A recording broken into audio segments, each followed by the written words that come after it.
शुरू कीजिए। तो कहते हैं कि उन्होंने कहा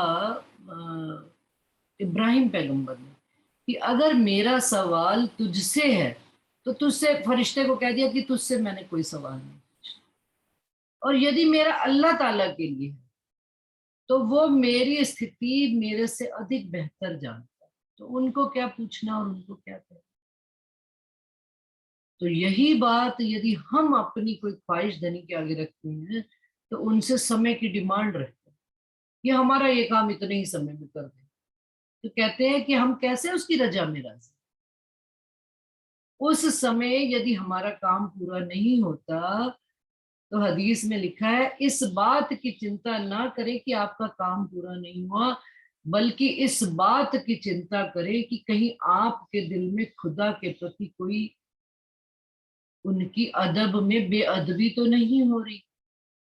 मैं सेम लैंग्वेज इस्तेमाल कर रही हूँ कि अगर हमारी वो इच्छा पूरी नहीं हो रही तो उस समय ये इस बात की चिंता ना करें कि मेरी इच्छा पूरी नहीं हो रही, बल्कि अपने अंदर ये देखें कि उनके अदब में, उनकी साहिबी में मेरे से कोई बेअदबी तो नहीं हो रही।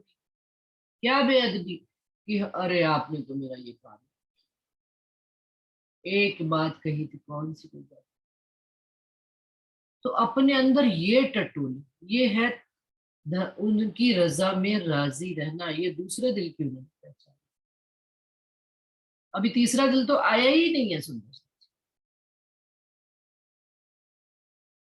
तो तीसरा दिल वो क्या कहते हैं? पहला दिल कौन सा हो गया? मैं दोबारा से एक बार रिपीट करती हूँ।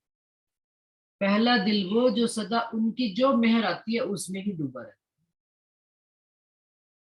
जो स्वतः राजी महाराज देते चले जा रहे हैं, अल्लाह ताला देते चले जा रहे हैं, वो उस नियामतों में मस्त है। एक दूसरे को जो है जो तेरी रजा में ही राजी है। तो रजा में राजी रहने के लिए भी इतना बड़ा प्रसंग उन्होंने सुना दिया कि उनको आग में जलाया जा रहा था। अब आग क्या है संसार में देखा जाए तो दुख का ही है कि लाइफ में अप्स एंड डाउन्स आते रहते हैं। कभी कभी किसी की लाइफ में डाउन्स भी ज्यादा रहते हैं, अप्स कम रहते हैं, लेकिन फिर भी उस बुरी से बुरी परिस्थिति में भी क्या कहना? रजा में राजी रहना, जो कि इब्राहिम पैगंबर ने कहा। उनको क्या कहना जो मेरी स्थिति को मेरे से बेहतर जानता है,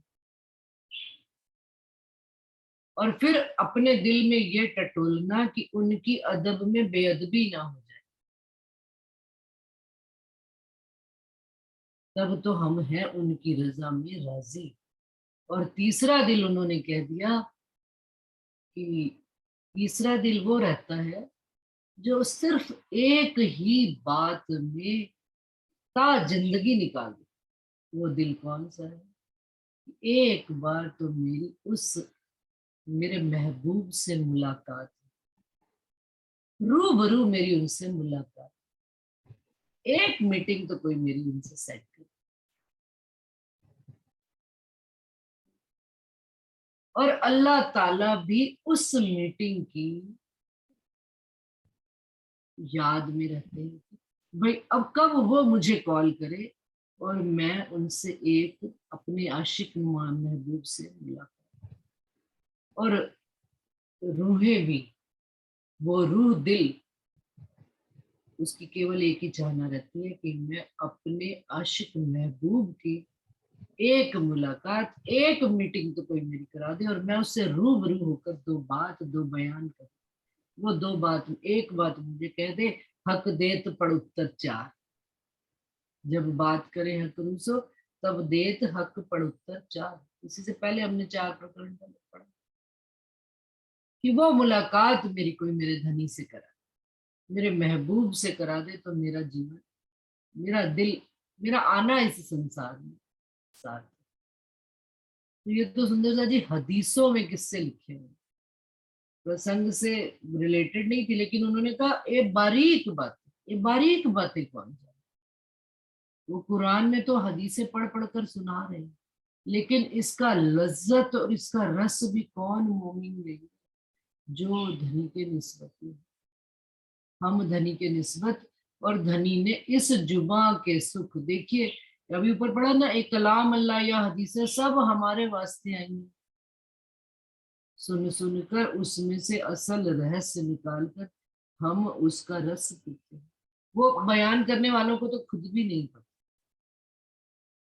ये बारीक सुख हर्ष अर्श के हक जुबाएं दई नियामत, और न कोई पाव बिना हक निस्बत।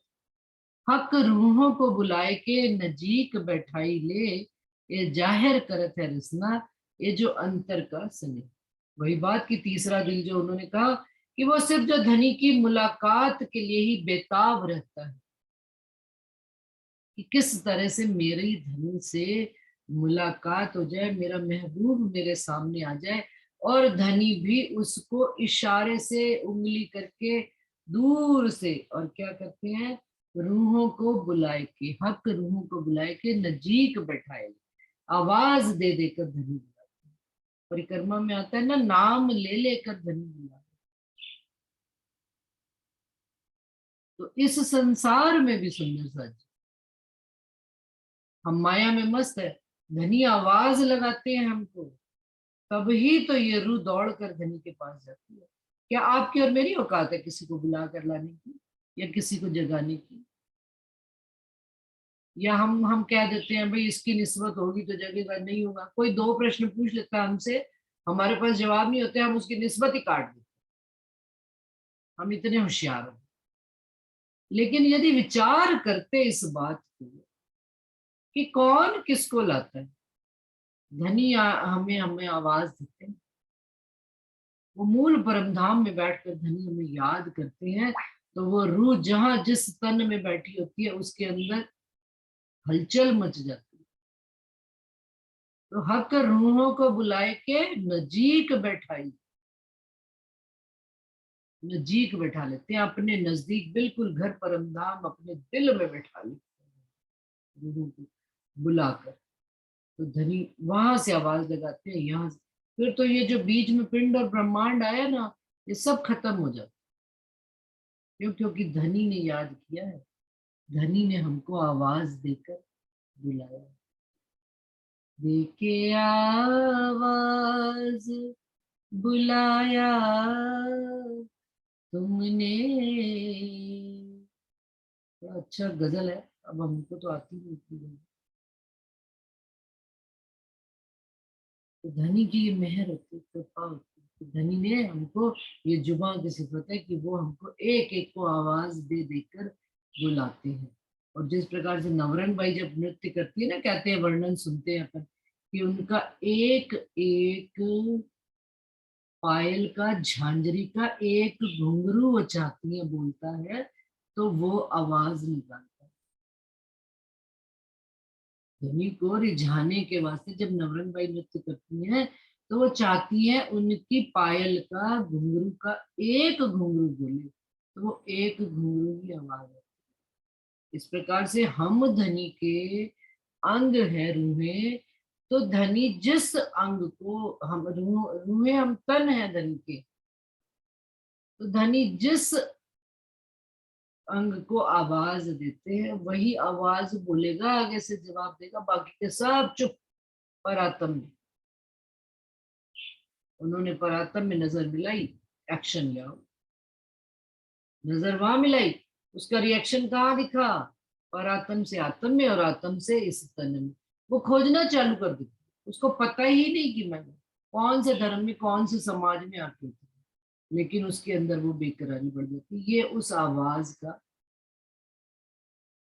वो कहते हैं ना, अभी तक परम धाम में वो शब्द गूंज रहे, कौन से, अलस्तो बेरब कुम।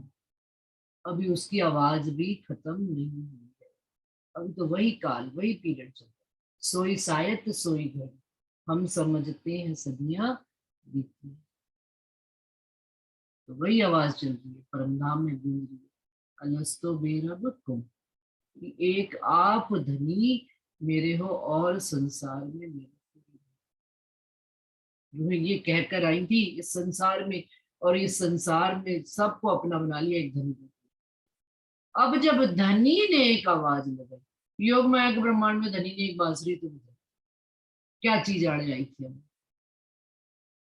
तामसी, राजसी, स्वाची सब निकल ही गई ना, कि कोई रह गई गुणन इंद्रियों में फंसकर? कोई भी गुणन इंद्रिय उसके बाधा नहीं बनी, निकल गई। तो धनी जब आवाज लगाए, इस आवाज का बुझे। धनी आवाज ही नहीं किसी को लगाते, तो फिर कैसे जागेंगे? और जब लगाएंगे तो फिर देखना कैसे दौड़ी दौड़ी मिल रही है, सब एक होकर धनी के चरणों में इकट्ठी हुई। तो ये बातें हैं। हक रूहों को बुलाए के नजीक बैठाई ले, ये जाहिर करत है रसना, ये जो अंतर का स्नेह। ये स्नेह कहाँ का है? अंतर का। हम सब क्या ऊपरी बातों में उलझ जाते, इस व्यक्ति को कौन लाया, इसके ये किसकी संगत में आई, कैसे आई। ये अंतर का स्नेह जो है, हमको पता नहीं, हमने इस बात की गहराई को जाना और समझा ही नहीं। बस पढ़ लिया ना, बाले से बुढ़ापे लग मेरे सिर पर खड़े सुबह, नजर से ना काढ़ी मुझे अव्वल से आज भी। कब से अव्वल? मूल अव्वल, घर से। तो धनी के अंतर का स्नेह जब वो हमें दिखाना चाहती हैं, तो वो आवाज देकर हमको पास बुला के अपने बिठाते हैं।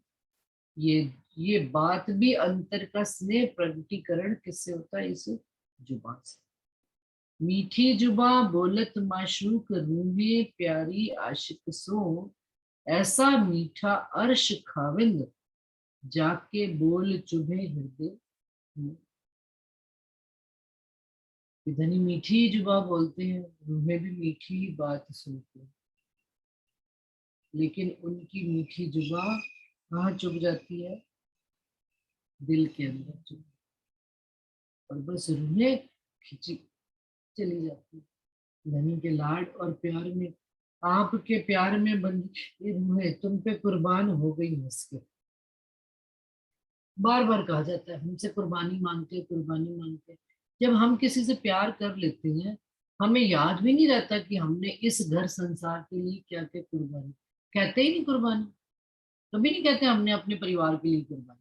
क्या कहते? अरे यार ये तो भाई जरूरी था, मैंने नौकरी छोड़ दी, मेरे बच्चे बेचारे रुल रहे थे, मुझे अपने बच्चों को पालने के लिए नौकरी छोड़ दी, मैंने अपनी निज चीजों का त्याग कर, और पता भी नहीं लगा, हो गया। तो जब धनी हमको प्यार करके बुलाएंगे और हम उनके प्यार में खिंचे चले जाएंगे, तो हमें कोई चीज छोड़नी थोड़े पड़ेगी, सुंदर से ऑटोमेटिकली छूट ही चली जाती है।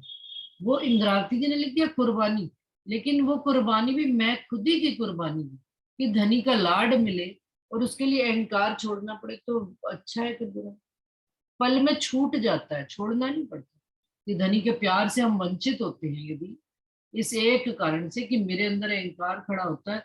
मैं देखती हूँ धनी के और मेरे बीच में पर्दा है, और जिसको सुख लेने की आदत पड़ गई है, तो वो क्या करेगा? उस पर्दे को फटफट खोलेगा कि नहीं, प्रकाश में आने की कोशिश करेगा कि नहीं? तो वो आ जाएगा, उसके लिए कोई मुश्किल नहीं, पर्दा को हटाना आसान हो जाता है। और पता भी लग जाता है कि पर्दा मैंने लगा। पर्दा हटाना कैसे है? खुद ही हटाना है, खुद ही लगाया। तो पर्दा कौन सा? धनी और मेरे बीच के, ये पट नींद ही का था। नींद क्या है? अहंकार है। तो जब ये पता लग गया, तो फिर इसको छोड़ना हटना कोई मुश्किल थोड़ा है। आप ही धनी बताते हैं, और जब धनी आवाज लगाते हैं, तो आवाज लगा के जो हड़बड़ाहट, जो हलचल मचती है, जो बेकरारी होती है, तो उस बेकरारी में अपने अवगुण भी दिखने प्रारंभ हो जाते हैं, और अपनी भी सफाई हो जाती है। और फिर धनी की तरफ हम दौड़े चले जाते हैं।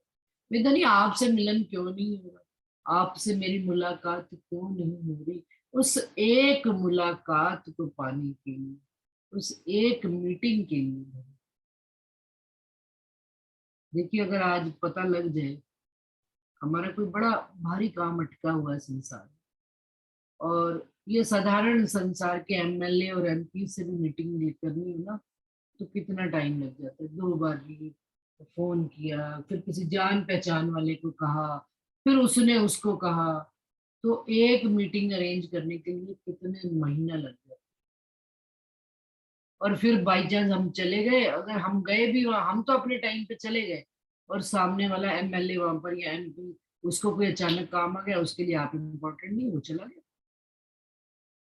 आपका सारा महीने भर की मेहनत। फिर दोबारा से उस मीटिंग को अरेंज करने के लिए आपको मेहनत करनी पड़ती है। ये तो संसार में इतनी, तो आप विचार करें कि धनी से मीटिंग करने के लिए हमको कितना प्रयास नहीं करना। अब प्रयास तो वहां करा जाता है जहां पर प्रेम नहीं है, और जहां पर प्रेम है उन्होंने हमको अपनी सारी शर्तें बता दी, लियाओ प्यार करो दीदा, तो ऑटोमेटिकली सब काम की मेरे धन से मीटिंग। अपने स्वयं परीक्षण करो कि हम धनी से मीटिंग के लिए कितने आतुर हैं, कितने व्याकुल हैं। तब ये बात होगी कि ऐसा मीठा अर्श खावंद जाके बोल चुभे होते हुए, कि उनके बोल कोई दो मुझे मिल जाए जिससे मेरा जीवन ही कट जाए। केशव दास जी ने तो केवल एक दो लाइन ही तो सुनी थी, किसको भगवान दास रेवादास जी को स्वामी जी शंकर साहब जी कहकर चले गए। वो कहते थे सिक्के लेते थे, वो बड़े धनवान है। तो जाते जाते रेवादास को पता लगा कि भाई ये तो पूर्ण बार अच्छा पीता है, तो उन्होंने कहा भाई कोई बात सुना दो हमें। तो वो दो लाइन सुना दे, और वो दो लाइन रेवादास, देखिए कितना राजी महाराज ने अपनी आवाज को केशव दास जी तक पहुंचाने के लिए कितनी जुगत लड़ाई है है कि नहीं युक्ति। अब हम कह रेवादास जी ने केशव दास जी को लिखा, नहीं, रेवादास जी का तो मतलब नहीं। ये तो रूह जाने और धनी जाने। धनी को वहां एहसास हो गया कि मेरी रूह है यहाँ, धनी ने अपनी बात छोड़ दी। अब जिसके कान में गई वो, देखिए जरा कितनी उस आवाज को सुनकर, बात को सुनकर कहाँ चले गए भाई, किधर गए, इधर गए, इधर से भी कोई पता नहीं कि कौन सी तरफ गए। तो केशव दास जी की लगन देखिए सुनने को, चल पड़े दिल्ली की ओर। अब वो तो बुला तो धनी रहे थे उनको, तो मिलना तो था ही धनी ने, लेकिन लगन भी तो रूह की देखनी थी कि रूह ने उस आवाज को पकड़ा है कि नहीं पकड़ा। रूह पकड़ के चली गई, पूछते पूछते पूछते पूछते पहुंच।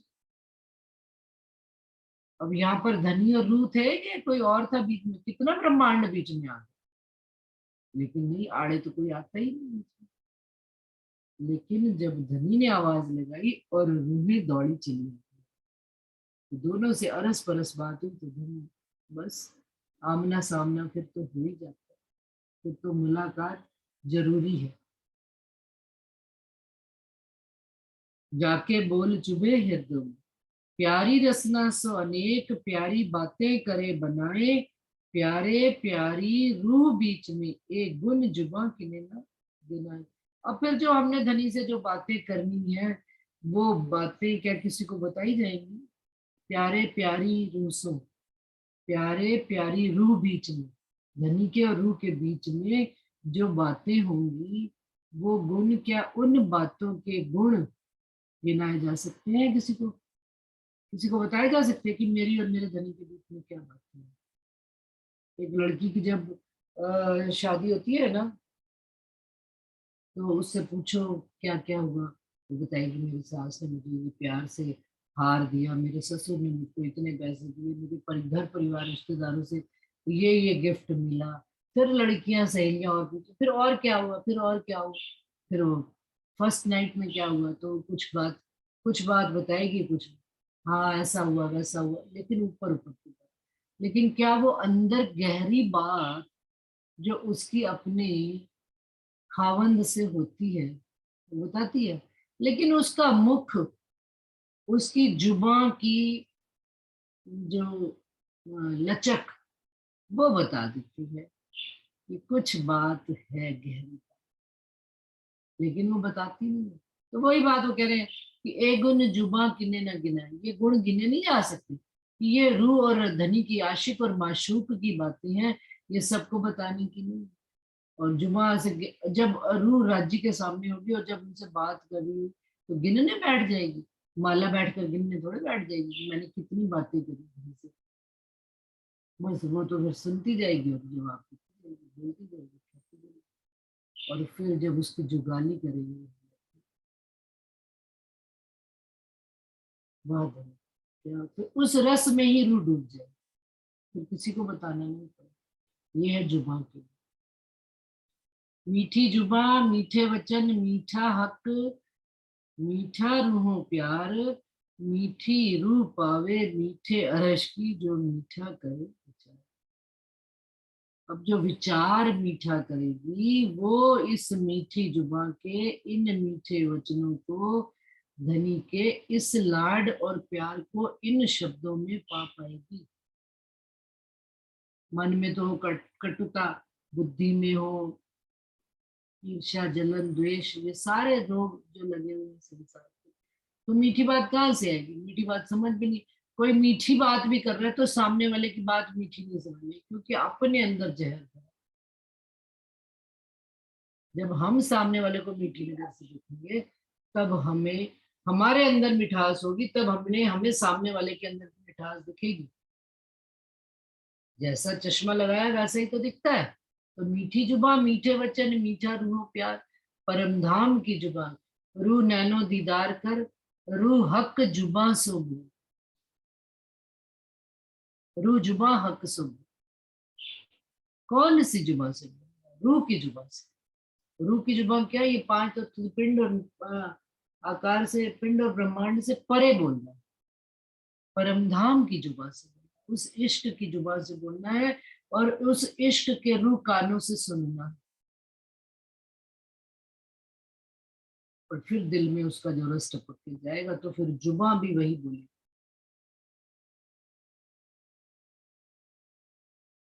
बहुत बोलते हैं लेकिन रूह नैना दीदार कर, रूह जुबां हक सो बोल, रूह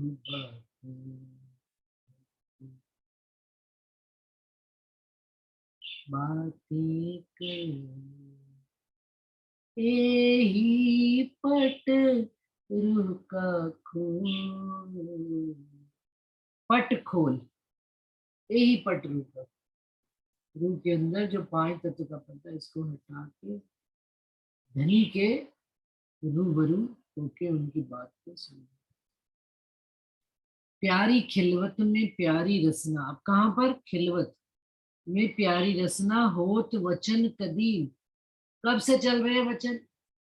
खिलवत खाने में बातें तो धनी से कब की होती है? रोज ही धनी हमसे पूछा करते थे, आज रूहों कहाँ जाना है। कभी हमने कहा हमने पाट घाट जाना है, कभी हमने कहा मानिक पहाड़ जाना है घूमने, कभी हमने कहा हौज कौसर जाना है, कभी हमने कहा कि पुखराज पहाड़ जाना है, कभी हमने कहा पश्चिम चौगान में जाना है, घुड़सवारी करनी है, दौड़ खेलनी है, कभी फूल बाग नूर बाग में जाना है, परमधाम के 25 पक्षों में, कभी हमने नहरों में झीलना है, कभी हमने सात घाट में जाना है, कभी हमने जमुना जी में जाना है, कभी हमने सागरों में झीलने जाना है। तो ये सब बातें कहाँ होती थी? अर्श की खिलवत में, रात दिन वचन कदीम, कदीम से चले आ रहे, और कदीम से इश्क रबद भी चला आ रहा। प्यारी खिलवत में प्यारी रसना, होत वचन कदीम, सो इन जुबां प्यार क्यों कहूं, जो हक हदी रूए हलीम। इस जुबान से उस प्यार का, इंद्रावती जी कहती है, कैसे वर्णन कर दूं, जो राजी श्यामा जी और रूह के बीच में सदा सर्वदा आदि अनादि से चला आ रहा।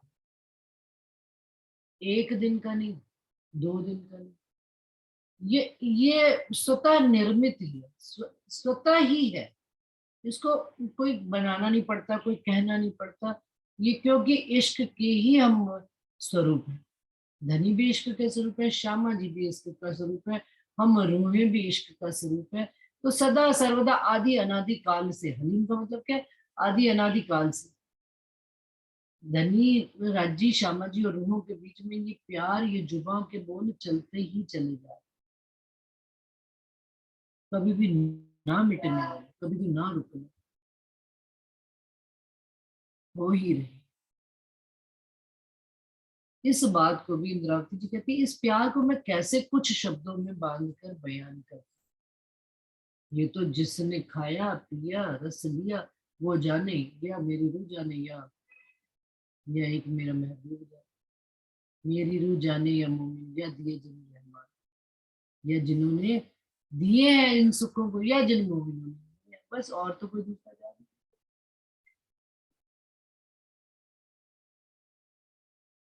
ये इंद्रावती जी वर्णन करते हैं।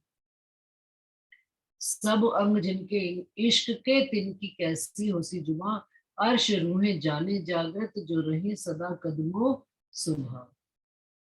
अब ये सारे बातें जो हैं केवल जागृत रूहें ही जानती हैं, कि जब मूल उत्पत्ति ही इश्क की है, सारी चीजें ही इश्क की बनी हुई है, ये तो वहां पर उनकी जुबान भी इश्क की ही हो, सबकी जुबान A to Z परम धाम में जो चीज। तो वो कहते हैं ये बातें कौन जानते हैं, ये हम जागृत रूह जानते हैं।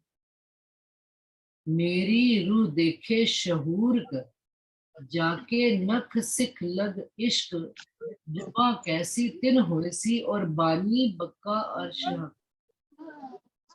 इंद्रावती जी कहते हैं मेरी रूह देखे शहूर कर, मेरी रूह जब इस बात को विचार करके देखती है कि परम धाम में नख से शिख तक क्या है, इश्क ही इश्क लगा हुआ है, इश्क ही इश्क के रसों का रस ही रस बह रहे हैं। तो उनकी जुबा भी, हम रूहों की जुबा भी, और परम धाम में हक की बानी भी कैसे। ये विचार करके मैं सोचती हूँ तो मेरे अंदर उसको बयान नहीं किया जा सकता।